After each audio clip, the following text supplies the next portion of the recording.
And we'll proceed to hear argument in the next case on calendar for argument this morning, which is 24-6915, Beatrice Johnson versus City of Phoenix and the County of Maricopa.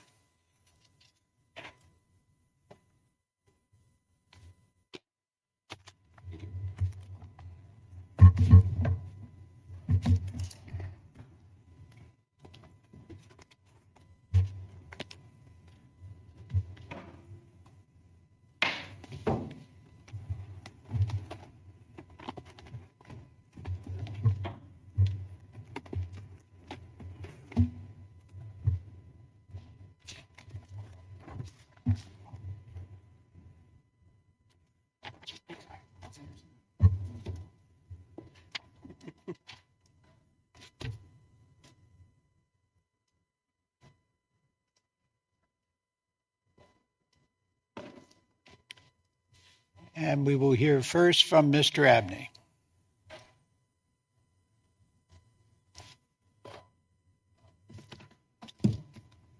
Thank you, Your Honor. May it please the court. My name is David Abney. I'm representing the plaintiff appellant. It's a pleasure to see you again, Judge Hurwitz. And pleasure on my side, too. As I was, over the last couple of weeks, I've been rereading the Iliad and the Odyssey. And when I read it in high school, it was just an adventure story. But now, upon mature reflection, I see one of the basic themes is the treatment of the dead. How important it was to the Greeks that the family be notified at once that somebody has died, and that the body be turned over immediately for the proper rituals and ceremonies to make sure that the deceased person was received into the afterlife properly. It was an important theme. And when it was violated, it was regarded as an extreme outrage. For instance, Achilles dragging the body of Hector around Troy in the back of behind his chariot. And here we have the right of sepulchre, which is the common law reflection of a tradition that goes back into ancient times, that the survivors of a decedent have a right to find out that their loved one has died as quickly as possible, and to have the body turned over to them for the proper ceremonies and rituals, whether it's Christian, Buddhist, whatever it may be. Sir, let me assume for purposes of discussion that your client has a Arizona law claim against the city and county, which for sepulchre or for something else. Tell me why there's a constitutional violation here, which is necessary for Section 1983 case. Well, here we have a suspect class, and it's not, and I'll return to the homeless people as a suspect class later, I hope, but we have a black family, a black person, a sister, and her deceased sister is black, and the allegations in the complaint are that they are being treated differently because they are black. Well, but and being black is a there a suspect plausible class. I understand that's what the complaint says. Is there a plausible allegation that they're being treated differently because they're black? I just don't see anything in the allegations of the complaint that makes it plausible that they're being treated any differently than perhaps your homeless class, but they just don't put around how quickly they got to it in this case. Well, the complaint alleges that. I know, but it has to plausibly allege it. In other words, we either have to have intentional discrimination or a policy or custom or practice, and the naked allegation that one exists under that is what is alleged. Under Iqbal and Twombly doesn't get you there anymore. So you've got to have facts that make it plausible that a policy exists. Where are those facts? Well, there's an article attached that really doesn't help me with that, and so those facts don't seem to be in the complaint, do they? But it's one thing to say we think there. It actually says there is this policy and practice. And here's an example that's in the complaint. The Hispanic gentleman who died in this crash, his family was immediately notified. Well, but the black family was not. That raises the question under Iqbal. Did you plead sufficient facts to show that the county knew as soon as the decedent was identified who the next of kin was? Yes. You said on information and belief that they knew immediately, but what are the facts that show that the county knew and how they knew.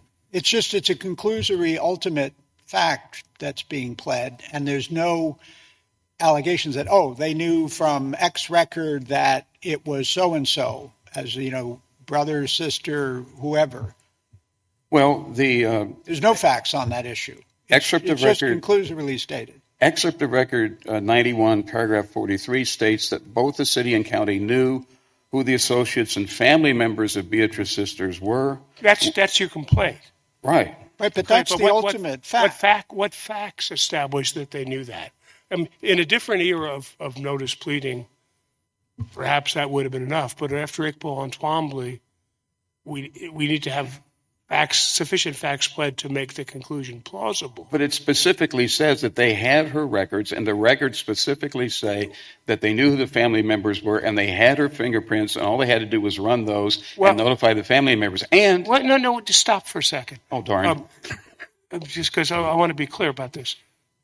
I do think the record shows that they'd identified the decedent relatively early on. But why is it plausible to think that once the decedent was identified, the county knew who her next of kin was? They had her records from her fingerprint cards and her earlier encounters with law enforcement. You didn't allege that the fingerprint cards identified the next of kin, did you? And who it was. Yeah, it's the records, and it's paragraph 43 and other points in the complaint that, yes, they did know who her family members were. You allege that, but do the fingerprint cards identify the next of kin?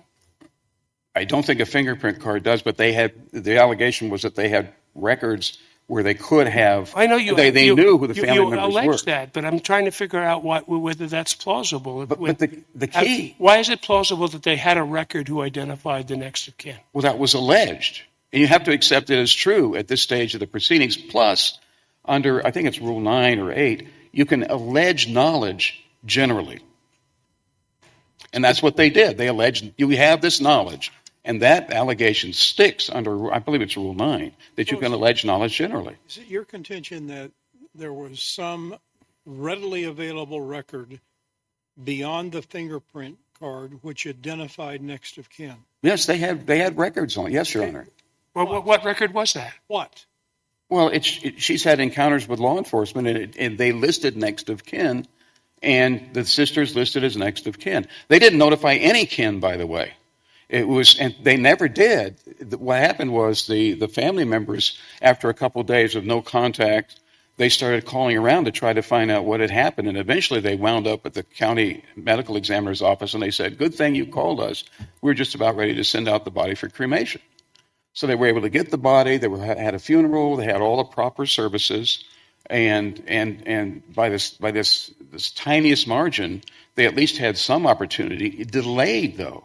And the right of sepulcher is immediate notification and immediate turnover of the remains to the survivors, so they can do their proper ceremonies. Let me go back to these records, because I've gone through the district court pleadings and the ruling below. Did you argue to Judge Snow that the county had in their hands a specific record that identified the next of kin, yet didn't do anything about it? Yes, that was presented to the district court. No, that was the allegation in the complaint was presented. I don't see any reference to a specific record that you contend that the county had from which, or the city had, from which you could identify the next of kin. Honestly, I can't say. Today you're talking about arrest records. They're not in the record. There's no allegation about them. But so I'm trying to figure out whether that argument was ever made below. Well, and I understand you didn't represent. But it was in the complaint itself, and the complaint was the subject of the motion to dismiss, and everything has to be presumed to be true. I think you can take Iqbal to the extreme and say, well, not only it has to be plausible, you have to prove it in the complaint. Well, no, you don't. You simply have to make the allegations, which are regarded as true, and it's certainly plausible that the law enforcement authorities would know this. Allegations. You have to plead facts and not conclusions. That's what Iqbal says, and you did it as to identity. You explained the facts as to how they determine identity. They ran her fingerprints. They had the record. So you identified that. Yeah. You didn't do that for the next of kin. There's no facts. You just said they knew. But there's no facts to establish the plausibility of that inference. But you're allowed to say you knew. You're allowed to do that under Rule 9. You can No, generally because allege knowledge. Iqbal was about the Attorney General's intent in adopting a policy. So the whole rule is framed in terms of facts that give rise to a plausible inference of intent. So you can't just say because it's a knowledge issue that Iqbal doesn't apply. It would overrule Iqbal on its own terms. Well, it does. Although the complaint in Iqbal was as sketchy as you can imagine. This was not a sketchy complaint. In fact, I think this was the third shot at making it longer and more detailed. And they put in enough details. But if you say, police officers, you knew the next of kin, that is an adequate allegation under Rule 9. Assume that it is for a moment. I want to get to the alleged constitutional violation. Let's assume that you pled all the stuff that you think you've sufficiently pled all the stuff that you say you've pleaded. Is it as I understand the record in this case, it was basically 9 days between the time the body was found and when the authorities were notified, and then the body was returned the next day. Yes, Your Honor. When does it become a constitutional violation? Is it a constitutional violation on day 2, day 3? I mean, it strikes me that, since I'm not clear what part of the Constitution is being violated here, but let's put that aside for a second. When, in your view, did it become a constitutional violation? Well, you have an interplay of state law and constitutional law. State law is not the Constitution. So I'm No. trying to figure out, and as I said, you may have a terrific state law claim. At what point was the Constitution violated? And then tell me what part of the Constitution was violated. The Equal Protection Clause was violated because the sister was black and she was not given the same kind of notification that would have been given to a non-black person. I don't think that part is sufficiently pleaded.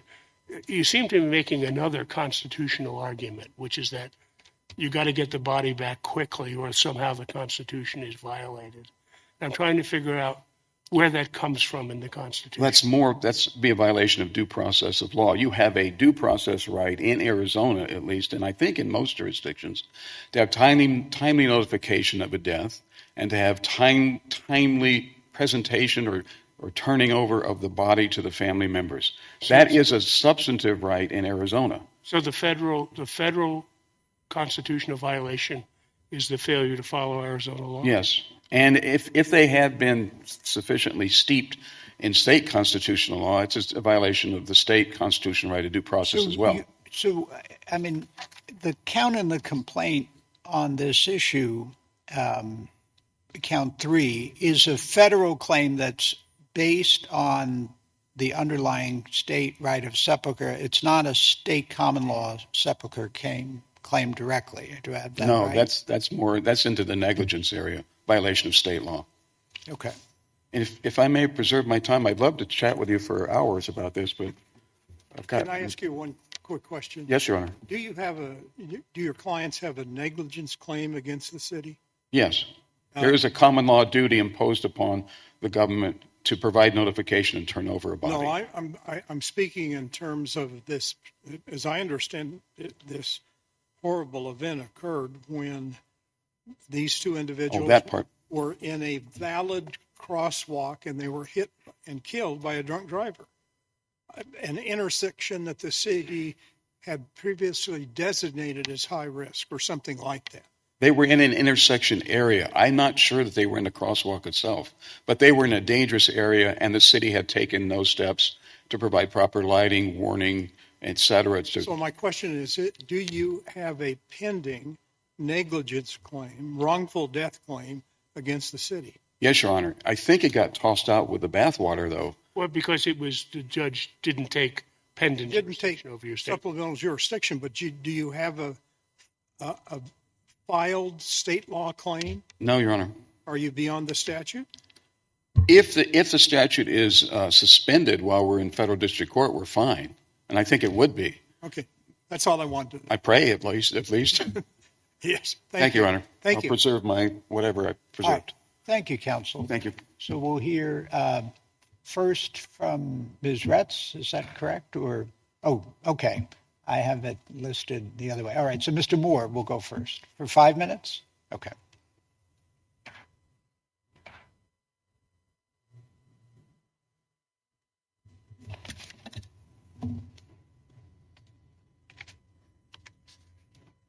You may proceed. Thank you, Your Honor, and good morning. My name is Sean Moore. I represent Maricopa County in this matter. I only have 5 minutes, so I'm going to jump right into it.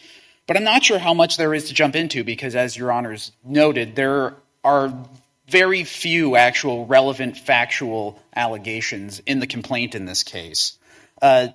Plaintiff's claim is largely based upon an assertion that they did not receive timely notice of their relative's demise.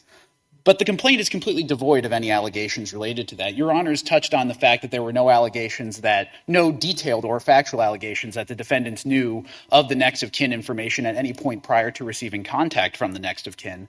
But beyond that, there's no allegation of timing.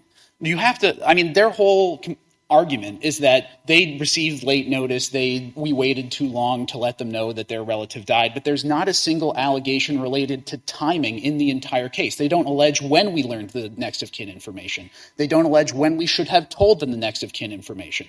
They don't allege anything related to how the delay caused them any harm. And so without any allegations related to timing... Let me give you a hypothetical. Sure. Let's assume you, as in this case, find the body is transmitted to the county medical examiner, and you do the fingerprinting and you determine who the person is, and then you do nothing for months or years or decades. Is there a constitutional violation under that circumstance? I don't think that there would be a constitutional violation, Your Honor. They may or may not be a violation of the common law. Isn't there some sort of property interest that the family has in the body? Yeah, so the family does have a property interest in the body, and what the common law says is that as long as that body receives a proper burial, there is no violation of that interest. Even if you delay it for decades? Presumably, if you could take it out for decades, there would certainly be an argument that there is a property rights violation in there, but I just don't know what the constitutional violation. So I'm trying to figure out where the dividing line is between the property rights violation and no property rights violation. Is it that because the body was returned, everybody seems to agree within 10 days after it was found, there can't be a constitutional violation, or is there some other way I can determine whether there was a constitutional violation? I don't think there would be a constitutional violation in any instance, Your Honor. Even if they kept it forever? Right. I think there would be certainly common law property claims, but I don't think there's a constitutional issue there. And when Mr. Abney was asked this question, right, what's a constitutional violation, he said that there's a due process violation there. But the problem is that argument is circular, because the whole idea of a due process violation is that I have a constitutional right, and that right was taken from me and I wasn't given, a proper process when it was taken from me. Well, but that doesn't establish the right in itself. He's making a substantive due process argument. He's not making a procedural due process argument, I don't think. I don't think he says he was denied a procedure. Sure. He says that they had a substantive right to return of the body, and that you denied them that right. I agree, but what I'm saying is that the argument is circular, because you asked him what constitutional right would be violated. The only thing he said was due process. But in order for there to be he also said equal protection. And why is it a prima facie case? Here you have an incident with two people who were not of the same race, and they're not treated the same. I mean, that's standard kind of prima facie case. There may be other elements, but why isn't that enough? So if you look at the complaint, there's only one factual allegation that relates to race. Most of the factual allegations relate to homelessness, which is not at issue in this case. There's only one factual allegation that relates to race, and that allegation says basically black people are disproportionately homeless. That has no bearing whatsoever on the notice of deceased relatives or any of the... My question was, the incident involved two different people who were not of the same race. One got immediate notification, one didn't. There may be explanations for that, but normally in discrimination law, that's a prima facie case. Similarly situated, different treatment. Then you go on to explanation and, rebuttal. But why isn't that enough for a prima facie case just on that?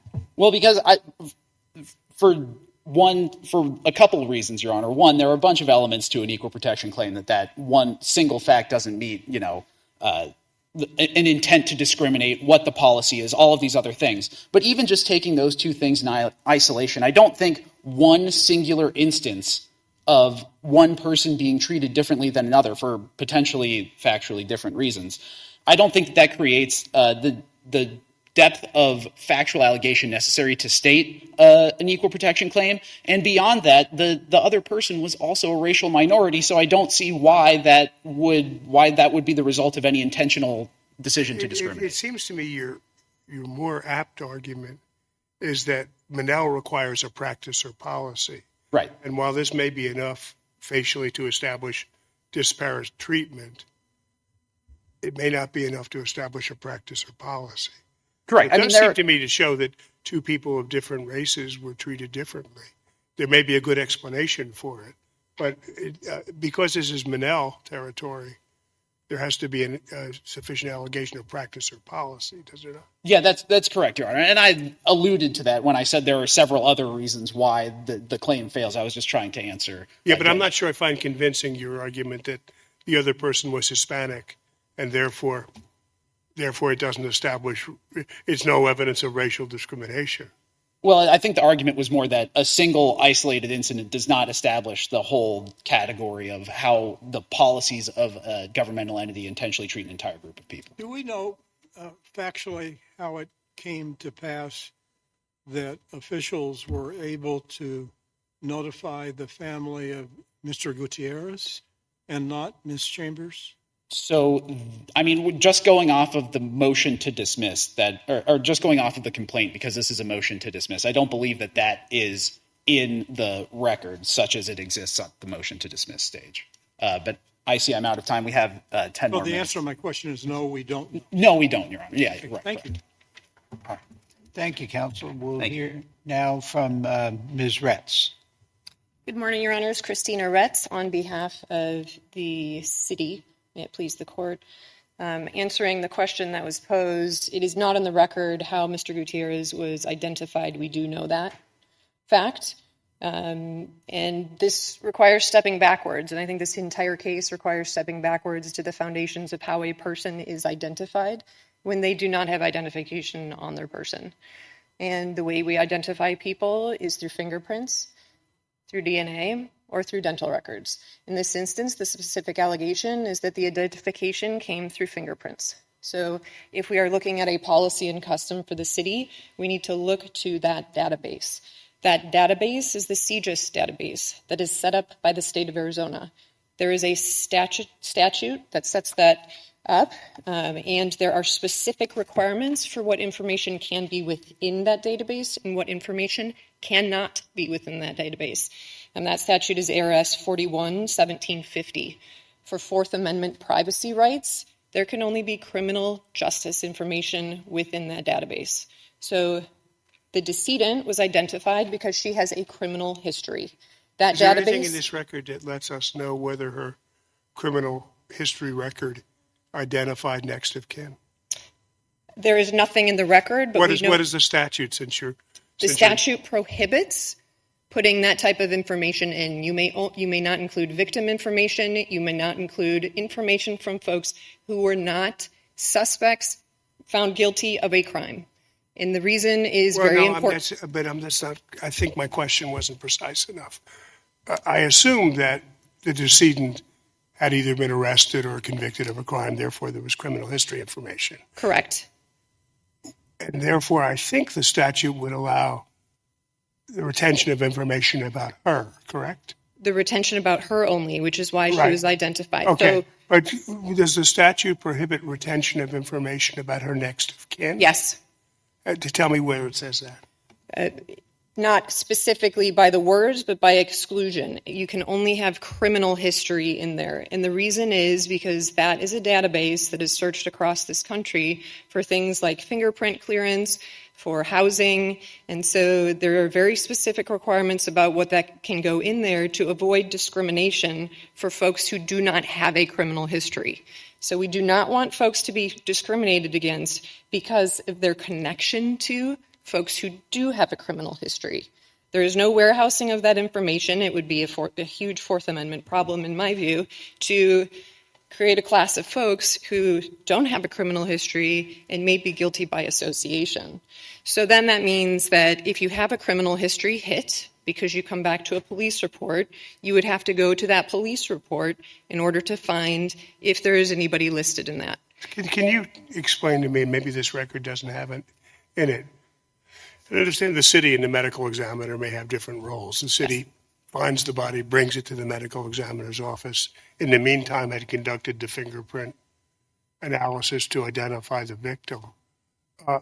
What are the city's obligations under state law with respect to the body after delivering to the medical examiner? I would argue that there are no obligations. There is no duty whatsoever. There's also no duty under state law to provide a next of kin notification at all. That specific issue was addressed in the Guerra case. The Supreme Court addressed that. That was a misidentification of a next of kin notification, and a person was identified as deceased when they were not in fact deceased, and a lawsuit followed from that. And the court, based upon public policy, found that there was no duty. There was no special relationship, and that it fell along the line of cases in Arizona that talks about no specific duty to investigate in any particular manner or specific time either. So there is a line of cases that relates specific to that in Arizona as well. One of the key cases is Hogue versus City of Phoenix, related to the baseline killer. Allegations that the victims that they would not have been victims if certain DNA evidence had been tested in a faster time frame. A little bit analogous here because we're talking about a time frame, and the court said there was no obligation to identify or investigate or conduct the investigation within a specific amount of time. So here you have a non-obvious issue of next of kin.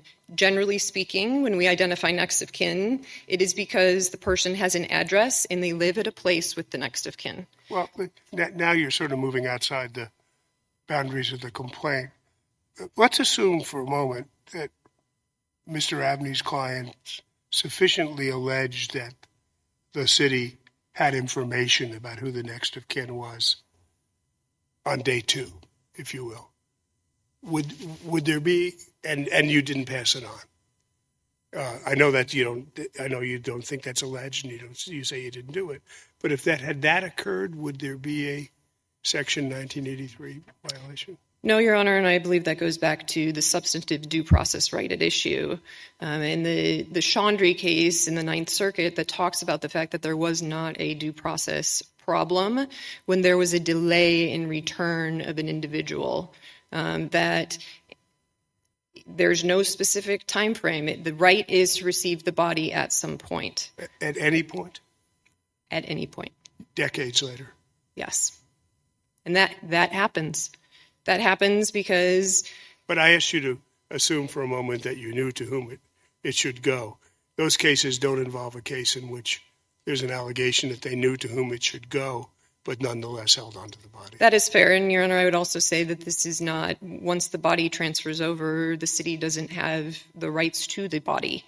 The body has gone to the county. When you look at the statutes in terms of who has a duty to bury, none of that falls within the city or the city's responsibility either. I think there's a fundamental problem here with this allegation of Monell, is that the plaintiff has started with an equal protection claim, they have started with a 14th Amendment claim, but they haven't gotten to the place of saying that there is a policy and custom of delaying in notification, of not being able to notify folks, which may just happen to be because the individual, for example, lists a shelter as their last place of address, where Mr. Gutierrez lists a residence that he lived at a next of kin with. So there are a lot of practicalities involved in identifying people that are individualized and have no specific tie to a person's race. That there may be a disparate effect, but it's not because of any type of intentional discrimination. It's because of the factual circumstances surrounding this person's life. And what data is out there about them. How much is out there? How many connections did they have? What addresses did they use? But there's nothing in this complaint at all about any type of policy and custom on the city. And if we are looking at the means within which the city is using to identify folks, those are databases that are not within the city's control either. The city doesn't have the right to set the rules for Arizona's database for CGIS information. And in fact, a lot of that trickles down from the federal regulations, the CFRs, as to what data can specifically be within those databases. The city did not have custody of the body after it was turned over. You have an instance here where a legitimate investigation was still ongoing and triggering again into those cases under state law. So I disagree with Mr. Abney that there is a due process right to a next of kin notification existing under Arizona law. That is not correct based upon the case law. GERA specifically rejected that, did not identify a statutory basis, a constitutional basis, a public policy basis for a next of kin notification. And that's really the crux of this case. There may be other cases where there are rights to a body because of the time, but this case is a very narrow window of time of 11 days. And the fact that the family did actually take control of the body, there was no mutilation of the body, there was no taking of corneas, for example. The Ninth Circuit case Newman that talks about rights to children, talks about a procedure in due process that you would have to give the parents of children if their corneas were removed. We're not even in that sphere. Can I ask a question about count 4? As I understand it, count 4, the merits of it were not decided, but it was declined for supplemental jurisdiction, as in the colloquy with Judge Hawkins. Is that correct? Yes, that's correct. Declined, and at the time, so under Arizona's wrongful death statute, a sibling does not have a right to assert a wrongful death claim. Right, but the district court did not reach anything about the merits of that. That is correct. It was remanded, not refiled. But the district court's order says that the complaint is dismissed with prejudice and doesn't say anything about remanding that claim or dismissing it without prejudice. Do we need to order that to be corrected? That may be technically in the end that the judge should have been more clear, but in the body, the judge specifically says that it was. Yes. It's clear from the substance, but then you get to the end and it says dismissed with prejudice. And if a claim is being declined because all the federal claims are dismissed, the federal claims are dismissed with prejudice and the state law claim is dismissed without prejudice, and then 1367 has a window for refiling it. Technically, Your Honor, I would suppose that would be the case. I don't think that it saves it because it is clear from the face. But that may be true. But again, he didn't reach the merits, so we can't, and it didn't, resolve it on that basis. Yes, sir. Okay. As far as you're concerned, they could now file in state court and pursue count 4. And I would have expected they would have done this while this was proceeding. It may be that I tend to think Mr. Abney's right about this, that the statute of limitations is told while the case is up on appeal. And, Your Honor, we do have other arguments that we would just preserve the fact that there was not a personal representative. Instead, you'd make them if the case gets refiled. Yes. Okay. All right. Thank you, counsel. We'll hear rebuttal.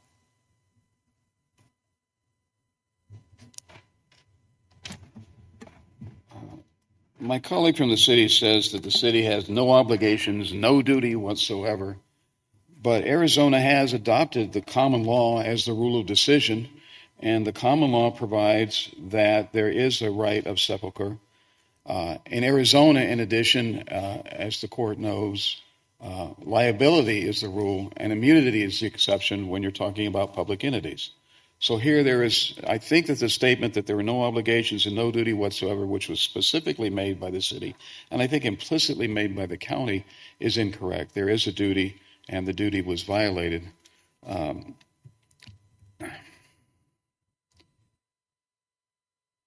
There is enough here to go forward on the claim of disparate treatment. Within the complaint itself, you have one example of it, and then there are allegations of knowledge and disparate treatment. I submit that for all these allegations of the city knew, the county knew, that it needs to be treated under Rule 9 as a general proper allegation, and you don't have to get into the specifics. Well, how did you know? Say, you knew, and now it's up to you to come into court and say, I didn't know, and here's why I didn't know. I could go on at length, but I would invite specific questions, and if there are none, I would release us all to lunch. Not all of us. All right. All right. Thank you, counsel. The case Thank you, Your just Honor. argued will be submitted.